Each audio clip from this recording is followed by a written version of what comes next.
Bonjour à tous, bienvenue sur Crafting Athletes. On se retrouve pour ce troisième podcast. On va parler aujourd'hui de la pyramide de l'entraînement pour les athlètes. Donc voilà, on s'est dit qu'avec Sacha, on a créé une espèce de pyramide qui va nous permettre d'organiser en fait certaines choses à devoir mettre en place qui sont plus ou moins importantes, qui sont d'abord on commence par les fondations et puis des choses un petit peu plus pointues, mais qui sont vraiment très importantes à mettre en place pour pouvoir s'entraîner et progresser sur le long terme. Salut tout le monde, donc effectivement ouais, c'est un truc qui va ressembler un petit peu au premier podcast qu'on a fait ensemble avec les différents principes de l'entraînement. Donc on part de la base pour ensuite arriver jusqu'à la pointe avec des choses de plus en plus importantes à prendre en compte pour bien s'entraîner et ce de façon vraiment sécure, quoi. Yo, voilà, je viens couper l'écoute de ce podcast pendant une petite trentaine de secondes. C'est juste une brève info pour vous dire qu'en fait, on va vous inviter sérieusement à vous abonner à notre newsletter du podcast. Pourquoi? Vous allez recevoir un mail chaque fois qu'un podcast se sort, donc plus ou moins toutes les 2 semaines. Mais surtout, très important, dans ce mail-là, on va vous apporter un maximum de valeur. Ça veut dire qu'on va venir apporter des compléments d'information au podcast qu'on vous a envoyé. Et surtout, les gars, pour le podcast 4, donc qui est sur la force, qui nous a pris vraiment énormément de temps à écrire, on vous sort le PDF gratuitement, donc il sera disponible dans le mail de la newsletter. Plus ou moins une trentaine de pages avec théorie, pratique, méthode et principes des entraînements des différentes qualités de force. Donc vraiment, on s'est dit que c'était de la valeur ajoutée de dingue pour vous. Donc je vous invite vraiment à vous abonner à la newsletter. Donc soit en lien sur nos Instagram, soit bien simplement le lien, on mettra le lien de la newsletter sur le podcast. Comme ça, vous pouvez vous abonner facilement. Et voilà. Bonne écoute. C'est ça, c'est exactement ça. Et on va tout de suite commencer par la base de la pyramide. Selon nous, la base de la pyramide, c'est vraiment la santé, donc être en bonne santé, et l'adhérence. Donc l'adhérence, c'est quoi? En fait, c'est vraiment le pouvoir suivre, adhérer au plan, et donc être capable de le suivre de A à Z. Il vaut mieux entre guillemets, un mauvais plan d'entraînement qu'on est capable de suivre et de s'y tenir sur plusieurs semaines que plutôt le meilleur programme d'entraînement, mais qui nous emmerde et qui, en fait, on fait une séance sur trois et on se fait chier, donc on n'arrive pas à bien le suivre. C'est ça, donc c'est vraiment le côté un petit peu réaliste de l'entraînement. Comme dit Alex, mieux vaut faire les choses complètement que à moitié avec quelque chose qui est très bien ficelé mais qu'on n'est pas capable de tenir sur le long terme, quoi. Mhm. Donc pour nous, en fait, la base de l'entraînement, c'est de pouvoir suivre le plan. Et donc dans le domaine du sport, on peut souvent entendre la phrase trust the process. Et donc on pense que ce dicton est vraiment vrai. Donc si vous pouvez pas suivre votre programme, votre super programme d'entraînement qui est le meilleur programme d'entraînement, si vous n'êtes pas capable de le suivre, au final ça change rien, ça va pas du tout engranger les résultats. Donc pour nous, un programme d'entraînement même moyen, mais qui sera suivi à la lettre et dont le sportif va y croire à 100%, il aura des meilleurs résultats qu'un super programme qui n'est pas suivi. Il y a une petite citation d'un bouquin que j'avais lu, donc c'est Training should be fun, realistic and flexible. Donc ça veut dire que l'entraînement, il doit être calé en fonction de votre emploi du temps. Ok, donc si on est maçon ou qu'on a un job de fou furieux dans l'événementiel et qu'on dort pas beaucoup la nuit, ça va être compliqué de s'entraîner 10 fois dans la semaine. Donc l'entraînement, il doit aussi être fun. Donc ça veut dire que faire un entraînement que tu aimes bien, plus des séances que tu aimes bien, un cycle que tu aimes bien, ça va générer plus des résultats parce que tu y crois et parce que tu es à fond dedans et parce que tu t'amuses et du coup tu as envie de rendre ça, qu'il y ait des résultats, quoi. Et donc pour que l'entraînement aussi soit flexible, c'est un prérequis pour les deux autres. Pour que l'entraînement soit fun et réalistique, il faut être flexible, donc il faut aussi être capable de s'amuser, de rester réaliste. Et le but, c'est vraiment de s'entraîner sur le long terme. Donc il est important en fait d'être flexible pour tolérer les changements dans la vie de tous les jours. Donc voilà, pour moi, s'il y a de l'amusement, on va pouvoir s'entraîner plus dur et ce qui va engendrer des résultats en fait. Clairement. Et il y a un truc super intéressant, c'est bah, voilà, on est aussi dans le milieu de la préparation physique principalement, et sur le côté, on a aussi des personnes qui sont un peu, on va dire monsieur et madame tout le monde, qui ont envie d'avoir des objectifs qui ne soient pas spécialement la performance, mais qui ont envie de, voilà, soit de perdre du poids, prendre un peu de masse musculaire, ou bien d'être juste en meilleure santé.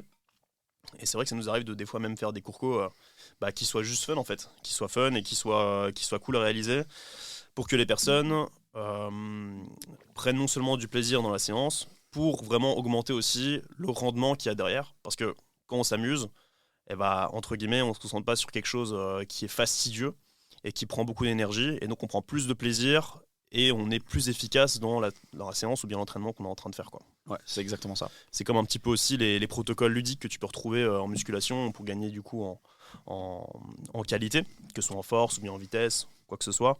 Tu as des protocoles, on va dire, dits classiques, et des protocoles où tu vas être un peu plus challengé avec un peu moins de temps de récupération, où tu vas devoir enchaîner un peu plus les exercices, etc., pour engendrer un stress plus important, mais où c'est moins redondant, où tu dois moins attendre, et où tu peux plus enchaîner, et où c'est plus cool, tout simplement. Ouais, tout à fait. Donc après voilà, super important, la santé. La santé, elle est vraiment à la base de la pyramide. Si t'es pas en bonne santé, tu peux rien faire.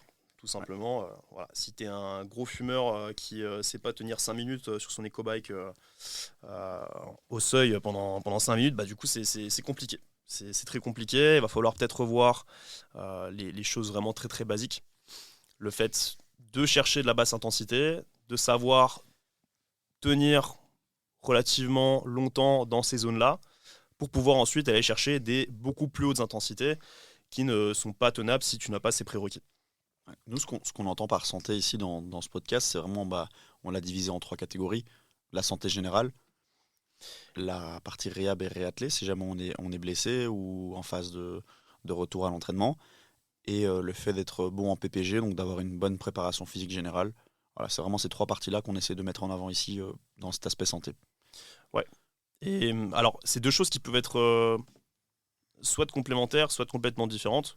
Parce que tu peux ne pas être blessé, mais du coup ne pas avoir une bonne santé. Tout à Et fait. donc tu vas mettre l'accent sur la santé. Ou tu peux avoir une bonne santé, on va dire, tu es un ancien athlète, tu es une personne qui est très active dans le sport, dans la vie de tous les jours, mais tu es blessé, alors à ce moment-là, va falloir prendre les choses depuis le début et réparer ce qui a été cassé avant de se relancer dans la performance, quoi. Tout à fait. Mais voilà, c'est les choses à prendre vraiment en compte, y aller progressivement. Donc encore une fois, c'est toujours le même principe, hein, pas courir avant de savoir marcher, Mhm. et prendre surtout son temps par rapport à tout ça. Donc il y a beaucoup de choses qu'on a envie de faire lorsqu'on commence à chaque fois en salle de musculation ou lorsqu'on a envie de se lancer à fond dans le sport. Et on essaie de se lancer directement, par exemple, sur un, je sais pas moi, sur un Watt Cindy, sur des trucs qui sont assez... qui demandent quelques skills, on va dire, dans la santé de base et puis en termes de préparation physique générale. Et généralement, on a les yeux plus gros que le ventre. On décide de se lancer les deux pieds dedans en un coup. Et soit on se blesse dans la séance même, ou soit en longueur, parce qu'on n'a pas créé une base assez solide, on n'a pas créé des fondations qui soient assez importantes pour maintenir des entraînements de ce gabarit, quoi. Donc testez-vous, mettez des choses en place par rapport à vous au moment T, sur là où vous en êtes le jour même. En fonction de ça, vous saurez comment adapter vos séances, et allez-y vraiment progressivement et sans vous blesser, quoi. Ok, donc du coup là maintenant on va passer au niveau suivant. Donc après la santé, après ces choses vraiment primordiales qui posent les fondations, on a l'organisation de l'entraînement en fonction des échéances. Donc comme je le disais, après un petit testing, savoir où on en est au moment T, et là seulement on peut vraiment adapter et organiser son entraînement en fonction de la personne que nous sommes. Tout à fait. En fait, le boulot du coach ou du préparateur physique, en fonction de l'échéance qui arrive, il va falloir se poser la question de quoi mon sportif a besoin pour être performant à cette échéance-là. Et donc, en fait, cette question, elle implique quelques éléments de réponse. Donc, il va être important de tester son sportif, que ce soit avec des tests directs, donc voilà, une séance testing, ou des tests indirects en séance, ou en fait, quand on donne un certain type de séance, voilà, des séances en fait où on n'est pas forcément en train de tester, c'est aussi on peut aussi en tirer des conclusions et des bénéfices. On peut aussi avoir des données. Il ne faut pas spécialement faire des séances tests, des tests directs. Il y a d'autres. Dans chaque entraînement qu'on fait, Tout à fait. il y a moyen de juger un petit peu sa progression et de savoir où on en est, hein. Donc, Tout à fait. Et donc en fait, ce principe de se tester, ça va être de connaître le profil si on ne connaît pas trop le sportif, s'il est nouveau, et donc de pouvoir travailler sur les besoins pour cette échéance. On va devoir aussi connaître, du coup, deuxième étape, quelles sont les étapes à franchir. Ok. Si c'est de la course à pied, par exemple, moi j'aime bien, imaginons quelqu'un qui me dit j'ai envie de courir un marathon dans un an, et on va d'office se faire peut-être un petit 10 km en test pour voir comment ça se passe, pour voir comment l'entraînement se passe, ou un 20 km, ou que sais-je, pour pouvoir se faire, pour avoir des petites échéances avant, pour savoir si ok on est dans la bonne direction, si tout se passe bien, ou s'il va peut-être falloir cravacher un petit peu plus. Voilà. Donc ça c'est quelque chose de sympa que j'aime bien mettre en place. Et il y a aussi une troisième étape, ça va être de connaître son sport, ok. Parce qu'on ne peut pas savoir quelles sont les étapes à franchir pour pouvoir être performant à cette échéance-là si on ne sait pas de quoi un judoka a besoin, si on ne sait pas de quoi un boxeur a besoin, un trailer a besoin, etc. Donc il faut absolument connaître son sport aussi. ouais. Et vraiment proprement dit, c'est connaître son sport et se connaître soi et voir la distance qui est entre les deux et en fonction de ça, mettre en place des choses pour atteindre son objectif. C'est ça. On l'avait déjà dit dans un précédent podcast, mais donc là, c'est vraiment voir les choses un petit peu par rétroaction. Donc prendre l'échéance finale et essayer de la décortiquer pour revenir vraiment à la base, là où on en est aujourd'hui, pour avoir le laps de temps idéal dans la progression pour pouvoir arriver jusqu'à l'objectif, quoi. Donc pour tout ça, il est super important de non seulement connaître les spécificités de son sport, mais de connaître aussi, surtout, quelle va être la charge totale d'entraînement qu'on va devoir mettre en place de façon hebdomadaire, de façon mensuelle, et puis tout au long de l'année. Donc au niveau du volume, de l'intensité et de la fréquence. Il y a une certaine progression à mettre en place, et c'est super important de bien jauger ces trois variables, parce que c'est ça qui permettra non seulement évoluer, et d'éviter aussi, ou de limiter, on va dire, le risque de blessure. C'est ça. Donc là, on est déjà dans le troisième point de la pyramide. On vient de faire l'organisation de l'entraînement en fonction des échéances. Et le troisième point, donc on est sur le point spécifique, comme l'a dit Sacha. On est vraiment sur le volume, l'intensité, la fréquence, et on est vraiment dans une optique de progression, donc de faire progresser ces variables afin de se préparer et donc de calibrer l'entraînement pour les échéances à venir. Voilà. Pour définir un petit peu ces trois choses-là, donc si on parle du volume, ça se réfère vraiment à la quantité totale de travail qu'on va effectuer, qui se calcule non seulement sur une séance, mais aussi sur le volume hebdomadaire, ou même des fois même mensuel, si on veut vraiment avoir encore plus de data. Mais c'est vraiment un tout. Donc si je prends l'exemple d'une course à pied, bah là c'est plutôt le nombre de kilomètres qu'on va effectuer. Ensuite arrive l'intensité. Ça fait vraiment référence à la difficulté de l'exercice. Donc là c'est à quelle intensité, de quelle façon est-ce que tu vas faire ta séance? Est-ce que tu vas le faire vraiment de façon chill? Ou est-ce que tu vas le faire de façon acharnée, si j'utilise des mots très simples? Et donc là, on va plutôt parler de pourcentage d'effort qu'on va mettre en place pour différents objectifs. Donc si je prends l'exemple, encore une fois, la course à pied, là, on va plutôt parler de zone d'entraînement pour jauger l'intensité. Parce qu'en fonction de la zone dans laquelle on est, on va pouvoir courir plus ou moins longtemps. Et si par exemple, je décide de faire une zone 2, donc sur les 5 zones de référence qu'on a pour la course à pied, la zone 2, je vais pouvoir la tenir beaucoup plus longtemps qu'une zone 5, qu'on va pouvoir tenir sur une durée qui sera beaucoup plus courte. Ouais. Donc vraiment, lors de la programmation de l'entraînement, il va vraiment falloir calibrer cette notion de volume et intensité, ainsi que la fréquence. Donc la fréquence, c'est simplement le nombre d'entraînements dans la semaine, le nombre de stimuli qu'on peut avoir dans la semaine. Et donc il va vraiment falloir calibrer ces variables-là, parce qu'au final, c'est les variables clés de l'entraînement, pour atteindre ses objectifs avec l'individu, que ce soit dans un objectif sport-santé, que ce soit dans un objectif de performance. C'est toujours crucial de calculer, de planifier ces variables-là pour éviter les blessures, les surcharges, mais aussi pouvoir simplement s'entraîner proprement et efficacement. Et par rapport aux blessures et les surcharges, c'est un volume. Moi, j'aime bien prendre le volume à chaque fois de façon hebdomadaire parce que du coup, quand on le prend de cette façon-là, et pas seulement sur la séance qu'on est en train de faire à un jour J, c'est prendre aussi en compte les temps de récupération qui rentrent chaque séance. Et donc, si on prend un gros volume d'entraînement sur la semaine, bah, il y aura peut-être moins de récupération que si on prenait un moins gros volume. Mais qui dit moins gros volume, dit peut-être aussi plus grosse intensité. Et donc dit plus de jours de récupération avant de repartir sur une séance avec une intensité aussi élevée. Voilà, c'est plein en fait de variables qui sont interdépendantes et qu'il faut prendre en compte à chaque fois qu'on planifie un programme d'entraînement. Donc en fait, l'objectif de ce point 3, c'est vraiment d'essayer de comprendre, mais dans une logique de cycle d'entraînement, peut-être un petit peu plus long que la semaine, parce que l'organisation de la semaine, c'est le point d'après, mais vraiment essayer de se dire, ok, alors ces 6 semaines de travail, donc ce cycle d'entraînement, si j'ai dit 6 semaines au hasard, ça peut être plus long comme plus court, évidemment, mais voilà, ça va être de se dire, ok, qu'est-ce que je dois réaliser pendant ce cycle d'entraînement? Donc pendant ces 4, 6 semaines, 8 semaines, 10 semaines, 12 semaines, j'en sais rien, mais l'objectif, c'est quoi? Est-ce que c'est de me préparer à encaisser une grosse charge de travail? Est-ce que c'est de faire monter l'intensité? Est-ce que ça va être de rajouter une séance d'entraînement parce que j'en ai besoin pour mon échéance pour rajouter un peu plus de volume de travail? Que sais-je? Mais vraiment, le but, c'est de se poser cette question pour ensuite se dire qu'est-ce que je mets en place pour savoir le faire. Parce que certains objectifs, certains buts vont nécessiter plusieurs blocs d'entraînement de suite. Et en fait, il va falloir essayer de construire cette logique de je suis au point A, je dois arriver au point B, mais qu'est-ce qu'il y a entre? Et je dois créer ce petit chemin à travers une logique de cycle d'entraînement. Et du coup, on en vient au point 4, qui là, on va parler de microcycle. Donc un microcycle, c'est quoi? C'est en fait, quand je vous ai parlé de cycle d'entraînement, un microcycle, c'est la répétition au sein de ces cycles d'entraînement. Donc ça veut dire qu'un cycle d'entraînement va compter X microcycles. Donc ça veut dire ce cycle il va se répéter plusieurs fois pendant le cycle d'entraînement. Donc en général, on parle d'une semaine pour un microcycle. Parfois c'est 10 jours voire 2 semaines, mais en général c'est une semaine. Et donc en fait les microcycles c'est des blocs de programme d'entraînement qui se déroulent sur une semaine ou parfois 10 jours comme je l'ai dit. Et ils sont organisés pour permettre une progression à court terme, en fonction des besoins et des objectifs de l'athlète. Donc là, on n'est plus dans une logique de progression, d'organisation sur plusieurs semaines, mais plus au sein de ma semaine.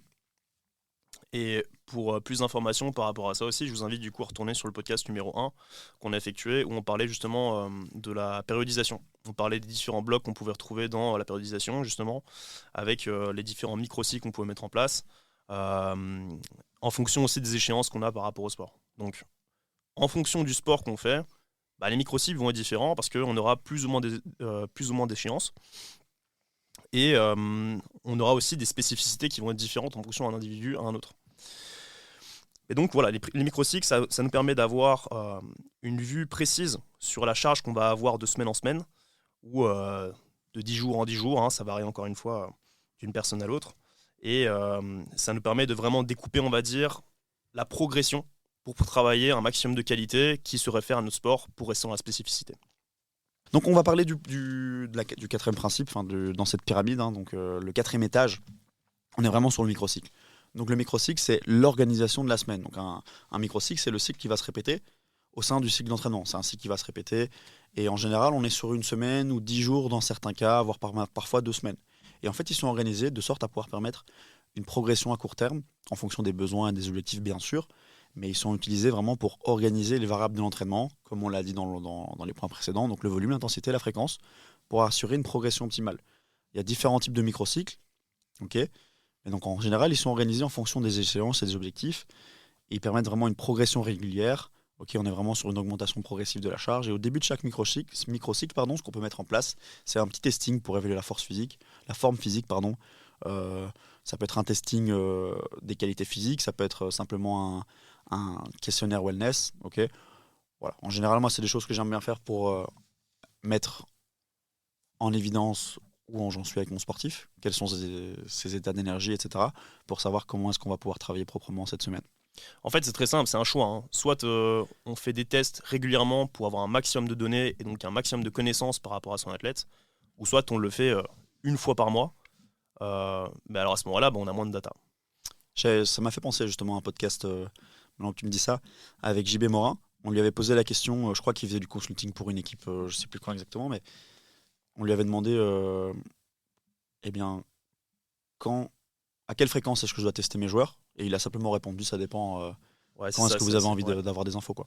C'est simplement ça. Ouais, quand est-ce que tu es un peu dans le flou, ouais. tu retestes un petit peu, que ce soit indirectement ou directement dans tes séances, mais si tu as envie, si tu te trouves un peu trop dans le flou et tu te dis ok, ça fait peut-être un petit temps que je ne les ai pas testés, il serait peut-être pas mal de réintroduire ça dans les séances. En plus maintenant il y a plein de moyens de tester indirectement sans que les joueurs soient forcément dans un état d'esprit de test.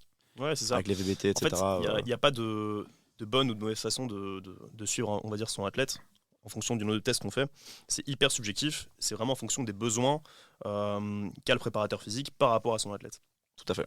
Ok, donc là on va vous présenter 3 types de microcycles qui existent, qui sont un petit peu connus en préparation physique. Il n'y a pas uniquement ça qui est vrai, mais voilà, c'est 3 types plutôt connus de microcycles. On est sur un microcycle ascendant, ok, donc un petit peu en escalier. Donc là on parle vraiment en termes de charge d'entraînement, donc intensité fois volume, pour schématiser. Mais donc ascendant, première semaine, moins de travail, moins de charge d'entraînement, la deuxième un petit peu plus, la troisième un petit peu plus, et etc. Et je monte à chaque semaine un petit peu plus, 10-20% en plus. 20% c'est un peu beaucoup dans certains cas, mais 10% maximum on va dire. Ensuite un autre type de combinaison de microcycles, c'est descendant, donc dans l'autre sens. Ça on le fait beaucoup à l'approche d'une compétition, puisque la charge d'entraînement va diminuer, eh bien ma fraîcheur physique va augmenter, puisque je subis moins d'entraînement et donc du coup je vais mieux me sentir. Comment tu définis du coup la fraîcheur physique pour que... Ça, c'est en fait ce dont on avait parlé dans un podcast au début, c'est le principe de surcompensation. Quand je m'entraîne, j'ai à chaque fois un delta qui va vers le bas, puisque je dois avoir le temps de récupérer. Et donc ça veut dire que si je suis habitué à des grosses charges d'entraînement... Donc pour delta, je crois que je traduis un petit peu comme ça, les gens comprennent. Si on parle de delta, c'est vraiment, on va dire, la surface en dessous de la courbe qui a... C'est ça, c'est vraiment le niveau Donc ça veut dire qu'une fois que je me suis entraîné, après l'entraînement, je suis plus fatigué. Je suis plus fatigué, je suis moins haut en performance jusqu'à ce que j'ai récupéré. C'est ça. Et ben donc en fait, ce qui va se passer, c'est que quand j'ai l'habitude de m'entraîner fort et très dur, si pendant une petite période ensuite, je diminue un petit peu l'intensité de mes entraînements ou le volume, etc., mais vraiment cette charge d'entraînement totale, et ben je vais me sentir un petit peu mieux parce que j'ai moins les contre-coups de l'entraînement, donc du coup, je suis peut-être potentiellement un peu plus performant. C'est ça. Donc c'est vraiment ce principe de surcompensation qu'on a vu effectivement. Ouais. Donc on crée un stress, on est plus fatigué, on récupère, et puis là du coup on devient meilleur qu'avant. Voilà. En général, il y a plusieurs façons de. Donc, c'est ce qu'on appelle une phase de décharge ou bien une phase de picking, etc. Il y a pas mal de noms. On en parlera certainement dans un podcast ou dans vos questions-réponses parce qu'il y a pas mal de façons de décharger pour refaire remonter l'état de fraîcheur dans différents buts aussi. Mais voilà, là, on rentre pas trop dans les détails, on reste plutôt simple. Et ensuite, on peut avoir aussi des semaines d'entraînement où on enchaîne les microcycles, plus ou moins même charge d'entraînement, et puis on décharge un petit peu la dernière semaine. Et par exemple, ça, on peut enchaîner des microcycles avec au sein du programme d'entraînement, on garde plus ou moins la même charge d'entraînement, et le bloc d'après, on augmente un petit peu. Ça peut être pas mal dans certains cas, notamment au début pour des débutants, c'est assez sympathique, ça marche plutôt bien. Donc voilà, ça c'est. Je fais une petite parenthèse par rapport à ça parce que donc il y a la théorie et il y a aussi la pratique. Donc c'est des choses qui existent pour on va dire prévisualiser la forme de l'athlète avant une échéance, avant un match. Donc comme a dit Alexandre juste avant, c'est pour avoir une sorte de picking pour que la personne soit vraiment, pour que l'athlète soit vraiment au top de sa forme pour l'échéance. Après, il y a la réalité aussi des choses. Sur papier, il y a des on va dire qu'il y a le côté ascendant, le côté descendant, ou bien même le flat loading pour rester sur une charge d'entraînement qui est plutôt plus ou moins la même de microcycle en microcycle. Mais toujours aussi bien questionner la personne qu'on va prendre en charge pour savoir où elle en est. Donc, tout à fait. Si on est sur un principe d'ascendance au niveau des microcycles, mais que, on va dire à partir de la 3e semaine, notre athlète n'a plus du tout de fraîcheur et en fait se sent hyper fatigué, peut-être que là au niveau de la charge d'entraînement, au lieu d'augmenter, on va peut-être rester soit sur la même ou soit la diminuer un petit peu. Tout à fait. En fait là ce que fait Sacha là, et avec la logique qu'il vient d'avoir, c'est bien parce qu'il prédit en fait la suite de la pyramide. Enfin pas la suite mais 2 étages au-dessus même. Donc c'est ça le but. Il y a aussi une logique dans la charge d'entraînement, c'est ce qu'on appelle la gestion de fatigue et avoir des feedbacks avec ses sportifs. Mais ça, on va en parler un petit peu après. Voilà, j'ai spoilé. Voilà, c'est un gros spoiler, il a tout gâché, donc je rigole. Mais voilà, en fait, c'est vraiment se dire qu'en fonction de tes sports, on va avoir besoin de certaines modalités d'entraînement.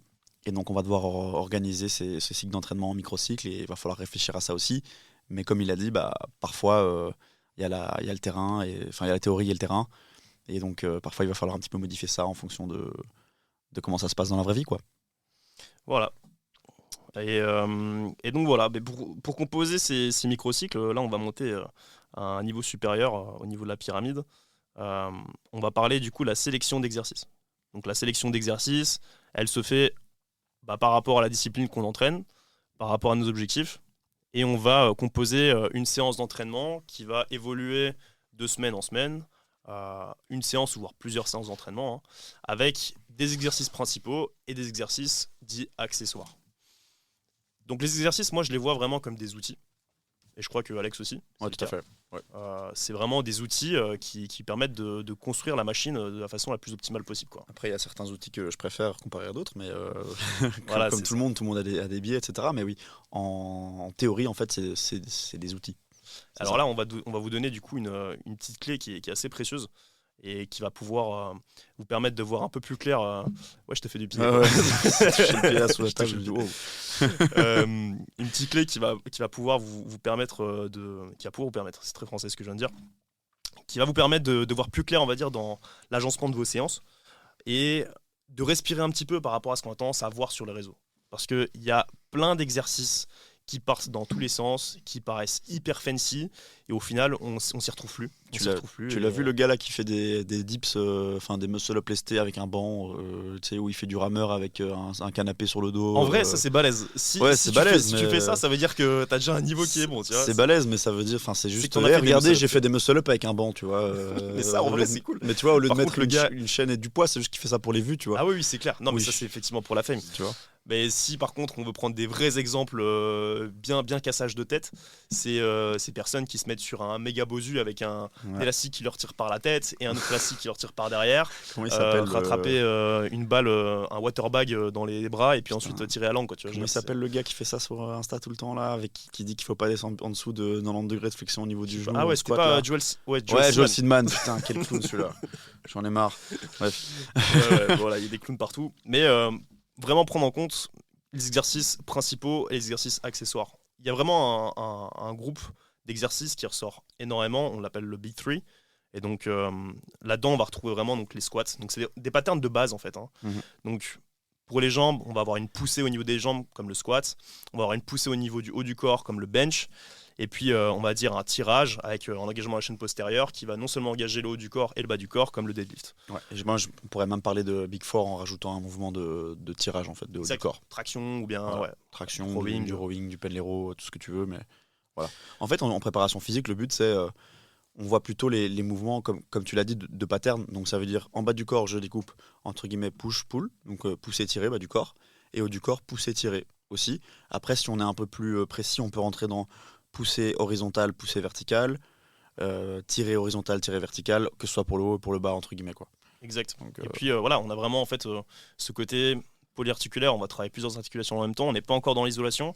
Et l'isolation, bah là, on se dirige progressivement vers des exercices qui sont dits accessoires. Donc là, on est un peu plus dans la spécificité par rapport au sport, par rapport à l'individu aussi, à prendre en compte hein, énormément. Si on repart vraiment sur les bases de la pyramide de l'entraînement dont on a parlé juste avant, c'est la santé, c'est la réhab, avant de pouvoir effectuer des exercices beaucoup plus complexes.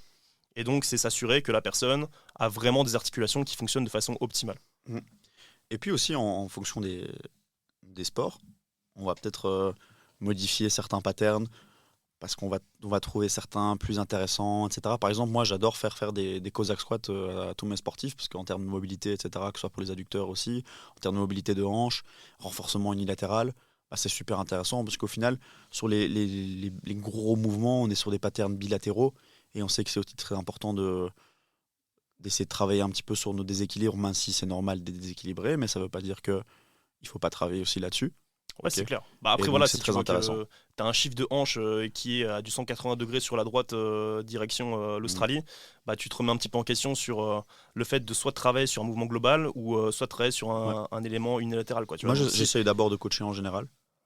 Et parce qu'en général, ça marche parfois. Si ça marche pas, Ah oui, c'est clair. Mais si après le coaching, la personne, même s'il a toutes les clés, toutes les cartes pour avoir un mouvement qui, on va dire, au niveau de la compréhension, est optimal, mais que bah, tu vois qu'il y a quand même certains aspects qui sont beaucoup trop exagérés par rapport au placement, euh, avec une posture qui est complètement, non seulement qui peut mettre la personne en danger, mais qui peut aussi du coup être contre-productif par rapport à la qualité qu'on a envie de bosser. Et bah là, du coup, tu vas essayer de bosser sur des choses qui sont plus problématiques, où il y a plus de lacunes, on va dire. tout à fait, tout à fait. Ce que Et je voulais donc- dire, c'est juste que parfois simplement pardon, ce que je voulais dire, c'est que parfois simplement en coachant, bah, la personne va avoir une meilleure mécanique.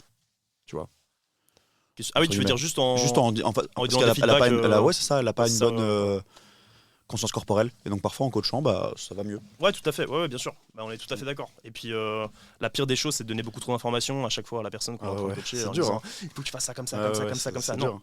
c'est intéressant. J'avais entendu une personne qui est un coach qui est aussi sur BX, préparateur physique. Avant, sur un site, il s'appelait PPR Performance, je crois. PPR Performance, je crois que c'est ça. Ok, je connais pas. Et ce mec est super intéressant parce qu'en fait, il laisse quand même beaucoup de liberté à ses athlètes. Et sur un squat ou bien sur un pattern, on va dire, qui est propre à chacun. Hein, parce qu'il n'y a pas de squat parfait, il n'y a pas Non. de pattern de poussée parfait, ni de tirage. On a tous des morphologies qui sont différentes. Ouais. Et bah lui, en fait, il va vraiment laisser la personne se débrouiller par elle-même pendant un temps et pas lui donner trop d'informations, en fait. Pour pas que la personne se sente vraiment submergée par plein de trucs dans tous les sens. Surtout si c'est une personne qui a du mal à se concentrer sur deux choses en même temps. Ouais, ouais. J'aime bien donc, faire ça aussi. Je laisse un peu les gens. Enfin, je leur explique bien une fois. Et puis si il y a un léger butt swing sur le squat, donc tu sais le bas du dos qui s'arrondit un tout petit peu. J'en sais rien. Des petits trucs qui peuvent arriver. En fait, c'est parfois des choses qui se corrigent petit à petit en fait. Tu trouves que c'est un problème le butwing, toi? Non, pas forcément. C'est un truc, ouais, moi aussi, je pense que c'est pas non plus un truc. Non, non, c'est pas vraiment un problème. Ouais. Non, c'est pour ça que je laisse faire. Après, je lui dis attention, il y a un petit butt wink. C'est bien d'essayer de continuer à travailler, d'essayer de rester un petit peu actif dans cette zone-là. Mais en fait, c'est un mouvement naturel. Et donc, je sais qu'il y en a beaucoup qui flippent un peu, mais moi, pas du tout. Même chose si la colonne vertébrale est un petit peu arrondie au début d'un deadlift. Au début, pas pendant. Moi, je trouve que c'est pas forcément un problème. Ouais, c'est Si ça. la personne a un bon gainage à ce niveau-là et que ça s'est travaillé petit à petit, il n'y a pas vraiment de. Ouais, on va dire que c'est désacraliser un petit peu les Voilà, mouvements parfaits, quoi. c'est ça. Donc, ouais. Ouais, parce que Laisser la les genoux qui liberté. rentrent à l'intérieur sur les squats, sur la montée, tu vois. Ouais, c'est des trucs. Bon, voilà. Laissons les gens respirer un petit peu, Mhm. laissons bouger les gens un petit peu comme ils le sentent et comme ils l'entendent, quoi. C'est clair. Donc voilà, moi tout ce que je veux dire par rapport à ça, c'est les accessoires servent à quoi? Servent à rendre, on va dire, de façon plus optimale les mouvements principaux. C'est vraiment comme ça que je le vois, et de façon plus optimale les mouvements athlétiques. Euh, donc si on veut performer un peu plus sur un squat, sur un bench ou sur un deadlift, travailler de façon accessoire avec de l'isolation sur, j'en sais rien moi, si on est pas assez stable sur son bench et qu'on sent qu'il y a la performance qui empathie à cause de ça, travailler plus sur la coiffe des rotateurs d'une certaine façon, essayer de cibler les groupes musculaires qui posent un peu plus problème, le contrôle moteur, savoir comment est-ce que la personne euh, est à l'aise ou non dans différentes amplitudes de mouvement, et tout ça, encore une fois, c'est du testing, de l'analyse pour mettre en place les outils qui sont le plus appropriés par rapport à la personne qu'on prend en charge, quoi. Ouais, c'est clair. Bon, maintenant, je prends en charge l'étage que t'as spoilé. Vas-y, prends-le. La gestion de la fatigue et les feedbacks. Donc, Sacha a dit que, voilà, au final, il y avait théorie pratique. Bah, je l'ai dit aussi. Mais, et donc, en fait, il y a deux choses à prendre en compte. C'est la gestion de la fatigue. Donc, ça veut dire que, bah, comme on l'a déjà dit dans certains podcasts, bah, il va aussi te falloir bien savoir récupérer. Et donc, la fatigue management, donc la gestion de la fatigue, c'est aussi très, très important dans la gestion de l'entraînement, en fait. Parce que certains jours vont te demander un peu plus de récupération. Et donc, si tu viens recaler, imaginons, 2 jours très, très high en volume ou en intensité, donc en charge d'entraînement, si tu les cales 2 jours de suite, bah, ça va être compliqué d'être performant sur le deuxième. Imaginons, j'en sais rien, moi, tu fais une énorme séance plutôt axée bas du corps le jour 1 et que le jour 2 après tu as une énorme séance de course en VMA et tout, enfin ça va être compliqué, tu risques d'avoir les jambes lourdes, etc. Enfin, c'est pour ça que c'est très important de gérer sa fatigue et bien agencer aussi ses microcycles. Ces 2 points se rejoignent un petit peu parce qu'évidemment si si ton microcycle est pas bien agencé, bah, ta gestion de la fatigue elle est inexistante. Enfin, parce que tu gères pas du tout ça. Donc il faut bien savoir agencer tout ça. Et puis on est aussi dans les feedbacks, hein. C'est très important d'avoir des échanges avec son sportif et pas, on n'entraîne pas des robots au final, hein. Donc Et puis voilà, après, il y a des choses qui peuvent être intentionnelles forcément. Si tu me dis, ok, bah voilà, moi j'ai organisé ma semaine avec une grosse séance de squat énervé où je suis en force max, on va dire la plupart du temps, et que le lendemain bah, tu fais une séance de VMA, ça peut être intentionnel. oui, tout à Ça fait, peut être tout à intentionnel fait. en vrai, mais à condition que bah, le jour après ta course intermittente, là, bah, tu prennes suffisamment de repos avant de renchaîner et rembrayer sur des patterns de jambes, quoi. Ouais, Donc, tout à fait. ouais. Les anglo-saxons, là, ils aiment bien parler de high-low, donc des jours à haute charge d'entraînement et suivi des jours À base sur à basse l'entraînement. charge d'entraînement pour pouvoir en fait mieux optimiser les résultats de l'entraînement et avoir une belle gestion de la fatigue pour pouvoir continuer à s'entraîner. Parce que imaginons si tu as fait tu vois, tu peux travailler ta mobilité et travailler donc une journée basse d'entraînement, tu vois, ça peut allez, à basse charge d'entraînement, pardon, ça peut être un jour où tu travailles ta mobilité, où tu fais un peu de renforcement du corps et voilà, un peu de souplesse le soir par exemple, et ça c'est une journée à basse charge d'entraînement, quoi. Donc ça peut être intéressant. En suivant par exemple d'autres jours où tu as fait par exemple plus du renfort bas du corps, de la force bas du corps ou de la puissance, de la vitesse ou du cardio aérobique ou anaérobique. Là c'est Aérobie, aérobie, aérobie. Oui, pardon.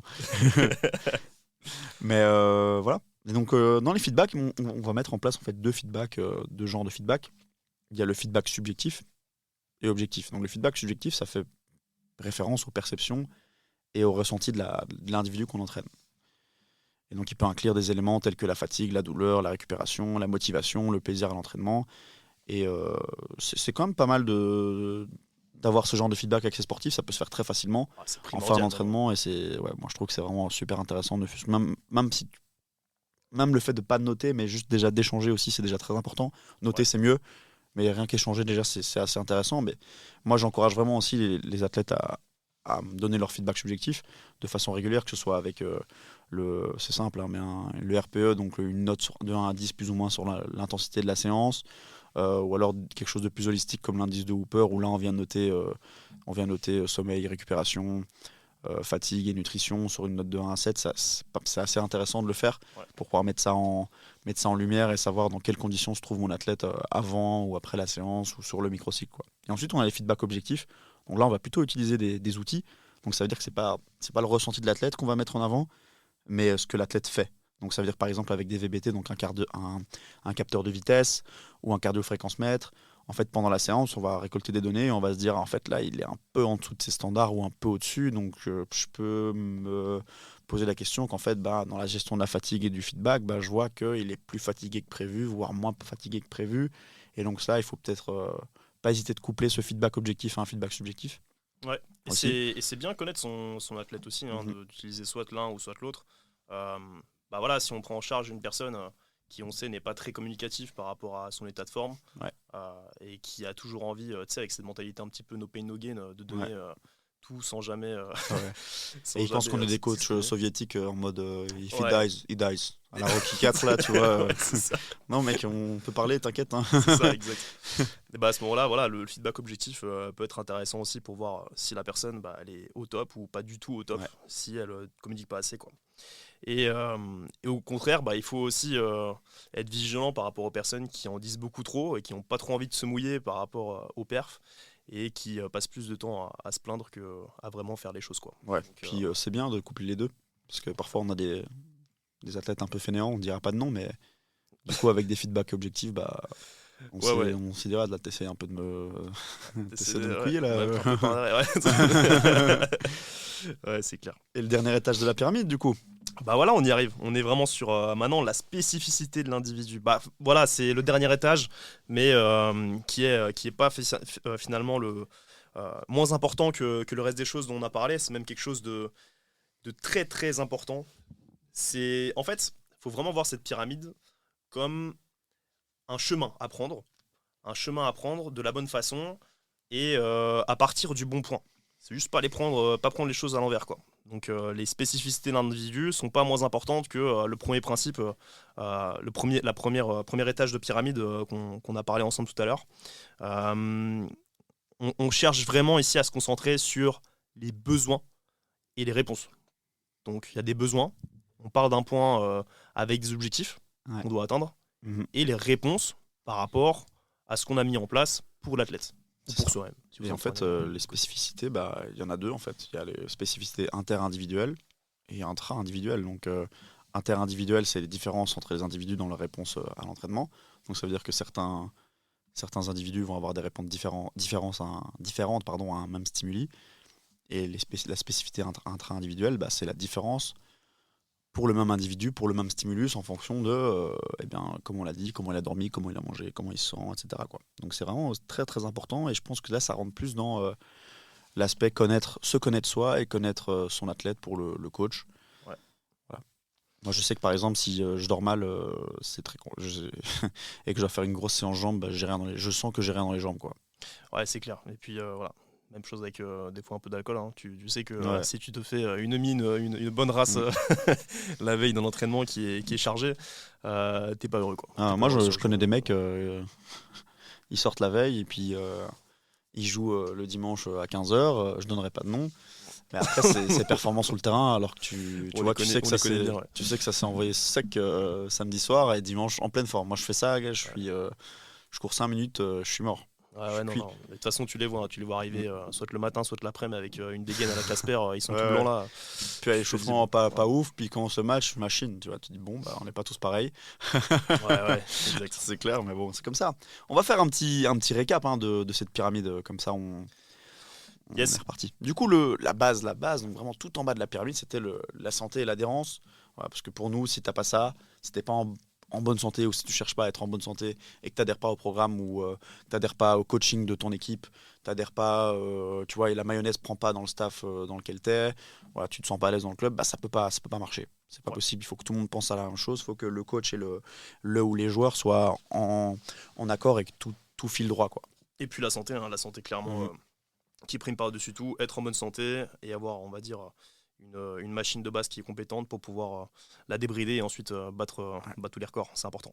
En 2, du coup, on avait l'organisation d'entraînement en fonction des échéances. Donc là, encore une fois, ce côté rétroaction, rétro-ingénierie, comme on a déjà parlé, où on vient décortiquer à chaque fois l'échéance pour construire l'organisation, le plan d'entraînement sur la longueur. Yes. Et la troisième étape de cette belle pyramide, c'est l'aspect spécifique. Donc ça veut dire volume, intensité, fréquence, dans une logique de progression pour les échéances. Ça, c'est super important. Moi, je trouve que c'est vraiment un des points les plus importants aussi. C'est vraiment bien savoir calibrer la charge d'entraînement en fonction de... Tout est important. Tout est important. Super important. Mais je trouve que celui-là, je dis que c'est important parce que celui-là, c'est vraiment une grosse partie du métier de coach et de préparateur physique, c'est de savoir calibrer la charge d'entraînement en fonction des échéances. On en parlera peut-être un petit peu une autre fois aussi, mais voilà, dans le rugby, il y a des matchs tous les week-ends. Le judo, il y a moins de compètes, donc on est plus dans une logique de progression. Le rugby, on est plus dans une logique peut-être de maintien des qualités. Voilà, donc c'est vraiment fascinant, moi je trouve. C'est pour ça que je dis que c'est un point assez intéressant. Ouais. Et puis par rapport à ces variables, on va essayer de les ajuster dans le point 4, dans les différents microcycles, donc de semaine en semaine. Comment est-ce qu'on ajuste le volume, l'intensité et la fréquence par rapport aux différentes échéances et qui va s'accompagner avec le point 5 dans la sélection des exercices. C'est ça, exactement ça. Et le point 6, du coup, gestion de la fatigue. Donc ça veut dire avoir un échange avec ton sportif, avec ton athlète. Et du coup, cet échange, c'est du feedback. Donc bien gérer la fatigue des cycles d'entraînement qui peuvent s'accumuler. Voilà. Parfois, discuter aussi pour dire... parce que le coach va se dire, ok, ça c'est plus ou moins fatigant, etc. Il va avoir certaines attentes vis-à-vis de son prisme, de sa vision de l'entraînement qui t'a été donné, mais parfois toi c'est pas exactement ça, donc c'est super important d'échanger. Il n'y a rien de pire que de donner un programme d'entraînement et de ne pas avoir de feedback dessus. Ouais. Moi je trouve ça horrible et j'aime pas trop. Donc soit de façon subjective ou soit de façon objective, comme on l'a dit, avec des feedbacks externes, capteurs linéaires, etc., des GPS, des chronomètres, même très simples. Il suffit pas d'être hyper G-char en outils dans tous les sens. Il faut des fois des choses simples pour pouvoir avoir un maximum de vues sur ce qu'il en est. C'est clair. Et puis après, on termine avec la spécificité de l'individu, super important. Se connaître. Ouais. Et voilà, on sait qu'il y a des différences entre tous les individus et donc on n'entraîne pas des systèmes physiologiques ou des robots, on l'a déjà dit, mais on entraîne des humains, donc ça implique de pouvoir échanger, de discuter. Et donc parfois en tant que coach, il faut faire preuve de patience et d'écoute, mais c'est pour que l'athlète s'en sorte au mieux. Voilà, c'est ça. Tous les préparateurs physiques ne sont pas des soviets qui frappent sur leurs athlètes avec des méthodes bulgares là. Vous êtes bon en snatch, on va faire que les snatch. Lourd, tout le temps. Et vous allez prendre des produits. Et normalement, vous allez être bon. Et toi, tu vas être bon et les 5 autres, vous dégagez parce que vous n'allez pas bien subir l'entraînement. Et moi, j'irai en prison dans 1 an parce que c'est ça. Je me serais fait dénoncer. On parlera un petit peu à un moment de la méthode bulgare aussi, c'est sympa. Sympa. Il y a des choses à dire. Ok, voilà les gars. Voilà pour ce podcast 3 du coup. C'était donc du coup très intéressant, super important en fait cette pyramide et encore une fois c'est prendre les choses petit à petit. Donc par rapport à ça, prenez votre temps, faites les choses bien, prenez conscience des choses qui sont primordiales pour l'entraînement, ne sautez pas les étapes et puis si vous suivez toutes ces petites formules magiques, vous atteindrez vos objectifs normalement. Normalement vous avez compris, avec Racing Athlete on est vraiment dans une logique de progression. Et on y va step by step. Et donc, voilà, c'est super intéressant. Bon, voilà, j'espère que ça vous a plu. N'oubliez pas de nous suivre sur nos réseaux. Sacha. Du coup, moi, mon réseau social, sur Instagram, on est sur du Kamlika Coaching. Donc, vous allez retrouver ce blaze avec un petit trait d'union entre les deux. Et puis, pour mon pote Alex. ACM Coaching, c'est simple, les initiales. ACM Coaching. Voilà c'est basique. On vous dit à la prochaine pour un prochain podcast. Ciao les gars. Salut à tous.